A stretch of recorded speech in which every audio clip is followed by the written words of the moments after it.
ఈరోజు ఇచ్చోడ మండల కేంద్రంలోని మార్కెట్ యార్డు సిపిఐ జిల్లా సహాయ కార్యదర్శిగా సిద్ధదేవేందర్ నేను ఏఐకేఎస్ జిల్లా ప్రధాన కార్యదర్శిగా చిలక దేవదాస్ గారు సందర్శించడం జరిగింది.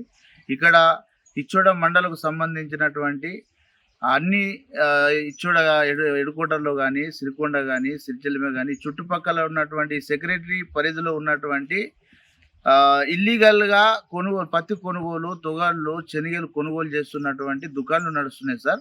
ఇవన్నీ మీ దగ్గర లైసెన్సులు పొంది ఉన్నారా? మరి ట్యాక్సులు కడుతున్నారా? ఐటీ రిటర్న్ చేస్తున్నారా? జిఎస్టీ కడుతున్నారా అని మేము అడగడానికి వచ్చి రిపోర్ట్లో ఎన్ని లైసెన్స్ ఉన్నాయి ఎన్ని లేవు అని అడగగా ఆయన ఇచ్చే సమాధానం ఏంటంటే నేను తిరుగుతలేను, నాకు సిబ్బంది లేదు అని చెప్తా ఉన్నాడు.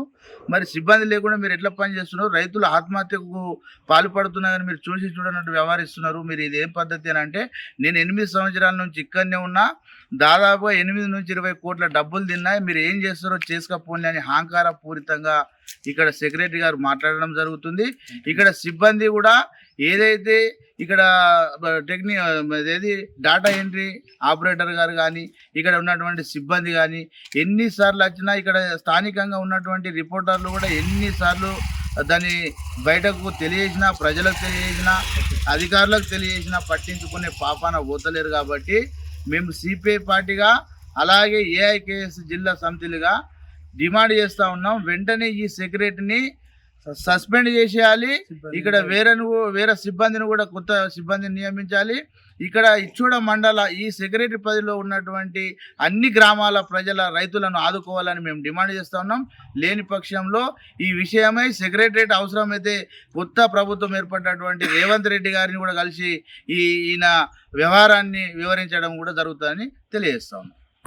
ఇద్దరు రైతు సంఘం నాయకులు వచ్చి నన్ను 1,70,000 రూపాయలు డిమాండ్ చేస్తూ నన్ను ఇవాళ పొద్దున్న నుంచి దాదాపు 1.5 గంటల టైం వరకు టార్చర్ చేసారు. డబ్బులు ఇవ్వకుంటే అది చేస్తాం ఇది చేస్తామని. నాకు ఇవి ఏమైనా అయిందంటే నాకు బీపీ షుగరు ఇక్కడ జబ్బులు ఉన్నాయి. ఏమైనా అయిందంటే వాళ్ళిద్దరు బాధ్యులు ఎవరు దేవిదాస్ అండ్ గంగాధర్ వాళ్ళిద్దరు మీద చర్యలు తీసుకోవాలని మా యొక్క మనవి. నాకు ఉన్నాయి కూడా ఇచ్చినా నేను మార్కెట్ యార్డ్ కూడా నడిపిస్తున్నా. అయినా కానీ నన్నకి డబ్బులు డిమాండ్ చేస్తున్నారు.